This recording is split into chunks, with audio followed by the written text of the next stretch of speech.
بسم اللہ الرحمن الرحیم۔ السلام علیکم ورحمۃ اللہ وبرکاتہ۔ عزیز طلبہ، آج ہم حاصل مصدر پڑھیں گے۔ اس سے پہلے ہم ان جملوں کا ترجمہ کر دیتے ہیں اور اس میں آنے والے حاصل مصدر کو سمجھنے کی کوشش کریں گے۔ توجہ کریں۔ در بازارہا گردش مکن، بازاروں میں گردش نہ کر، آوارہ گردی نہ کر۔ اے عزیز، اے پیارے، ہرگز خلاف فرمایشی بزرگان نہ کنی، بزرگوں کے فرمائش کے خلاف بالکل نہ کرنا، یعنی بڑوں کے کہنے کے خلاف ہرگز کوئی کام نہ کر۔ جیسے بڑے کہیں ویسے ہی کریں، بڑوں کی نافرمانی نہ کر۔ از گردشی روزگار غافل مشو، زمانے کی گردش سے غافل نہ رہ، یعنی جو وقت گزر رہا ہے اور طرح طرح کے حالات اور واقعات پیش آ رہے ہیں، اس سے باخبر رہ، غافل مت ہو۔ دی روز ہمہ وقت در تپش آفتاب می رفتم، گزشتہ کل، دی روز گزرے ہوئے کل، روز کا معنی آج اور دی روز کا معنی کل۔ اگر آنے والا کل ہو تو اس کے لیے لفظ آتا ہے فردا۔ فردا فردا کہتے ہیں آنے والا کل، یعنی ٹومارو۔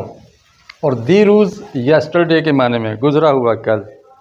دی روز کل، ہمہ وقت سارا وقت، در تپش آفتاب سورج کی دھوپ میں، اس کی تپش میں، اس کی جلن میں، می رفتم میں چلتا رہا، ماضی استمراری ہے، می رفتم میں چلتا رہا، برحال گناہگاران بخشش فرمائی، گناہگاروں اور خطا کاروں کے حال پر بخشش کر، یعنی ان کو معاف کر دے۔ کسی کے حال کو بخش دینا، اس کو معاف کر دینا۔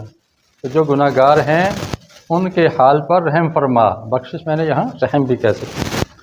کوشش و طلب باعث کامگاری است، کوشش اور جستجو کامیابی کا سبب ہے۔ باعث کامگاری، کامیابی کا سبب۔ کامگار، کامیاب، کامران، یہ سب مترادف ہیں، فارسی کے لفظ ہیں۔ کوشش و طلب باعث کامگاری است، کوشش اور طلب یعنی تلاش اور جستجو یہ کامیابی کا باعث ہے۔ آپ کے کلاس روم میں لکھا ہے من جدہ وجدہ، جو کوشش کرتا ہے وہ پا لیتا ہے، کامیاب ہو جاتا ہے۔ با ہما قسم مردم، ہر طرح کے آدمی سے، ہر طرح کے آدمیوں سے، ہرگز آمیزش مکن، کبھی بھی ملاقات نہ کر، مل جل کر نہ رہ، ہر طرح کے آدمیوں سے مل جل کر نہ رہ۔ تو کیسے آدمیوں سے مل کے رہنا چاہیے؟ اچھے۔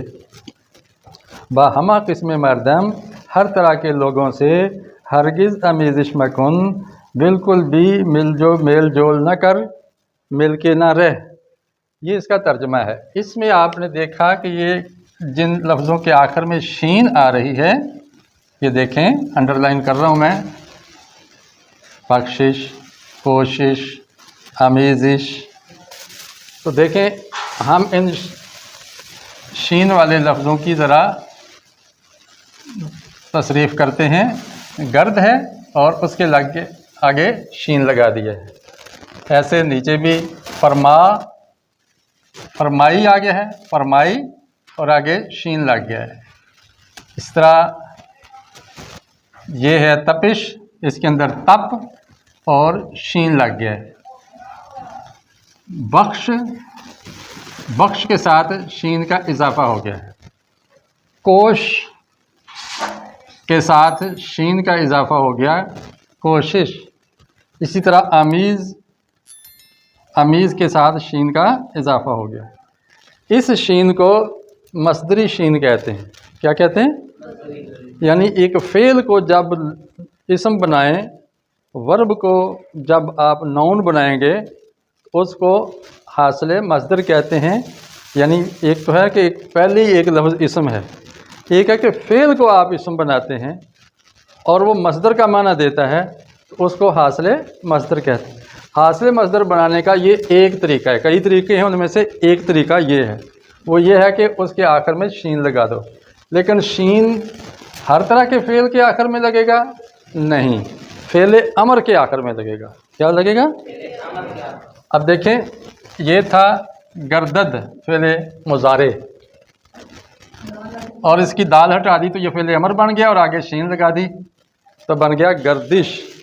ٹھیک ہے؟ فرماید تھا، فرماید فعل مضارع تھا، دال ہٹا دی یا باقی رکھی تو یہ فرمائی بن گیا، اور آگے شین جوڑ دی بن گیا فرمائش، فرمانا۔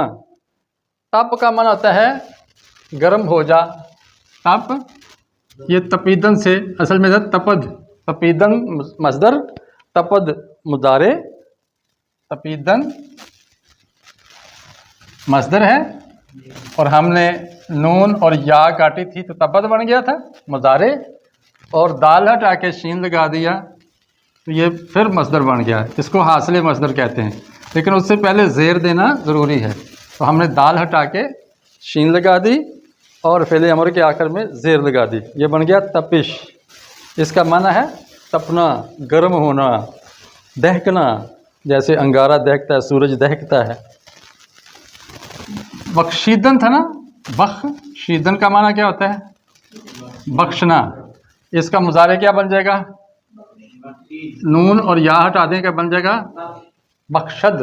کیا بن جائے گا؟ بخشد سے فعل امر بنانا ہے تو دال ہٹا دو، کیا بن جائے گا؟